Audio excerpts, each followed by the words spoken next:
Tara na, tayo sama. Para sa karamihan, ang Mount Samat ay isang kilalang makasaysayang lugar, isang pasyalan.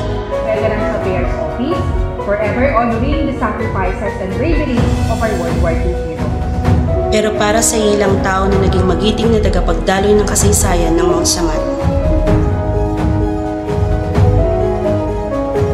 ito ay kanilang pangalawang tahanan. So, pangalawang tahanan po to kasi ito po kasi Mount Samat ang nagbibigay po ng hanap buhay para sa akin. Buhay sa pamilya, lalo po sa mga araw-araw pangailangan, siya po ang nagbigay kasi dito po ako nagtatrabaho. So, meron po tayong 7 days a week. 1 day lang po yung off namin. So, yung 6 days po, dito po tumatakbo yung buhay namin sa Mount Samat. So, mas marami po yung oras na nandito po kami sa Mount Samat. Ito pong Samat po, parang pangalawang tahanan ko na rin po. Kasi po dito po, ang pamilya ko rin po kasi dito po trabaho namin eh.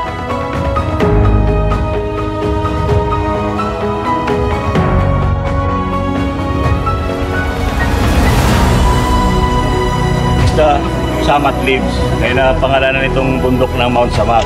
They call it Betel. Ng mga Ilocano, Gawet, sa Tagalog, Ikmo.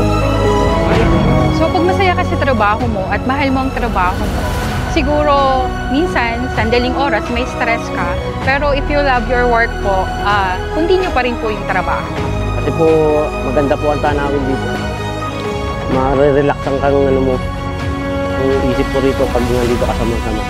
Pero bilang sa akin, kami na po ang mag-a-adjust niyan bilang taga-secured. Kahit naman ganun po sila, i-assist pa rin namin as in tourist po. Init! Mainit ba? Try mo to.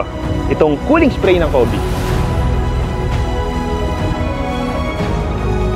Oo nga. Ang lamig. Try mo. Tirahan mo ko ha. Ako nga din pag-try.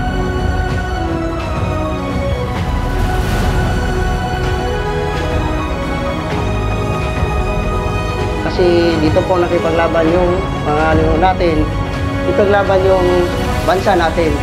Talaga po to. Kasi dito po nakapaglaban ng mga mga ninuno natin.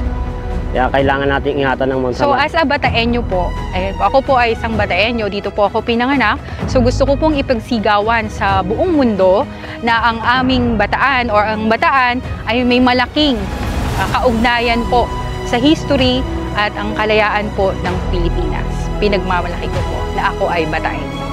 Pinagkaloob kay bilang pagkilala at pagpapahalaga sa iyong mga sakripisyo sa bawat paghakbang mo na nag-iiwan ng yapak ng paggalang sa mga bayaning nagsakripisyo. Salamat, Samat!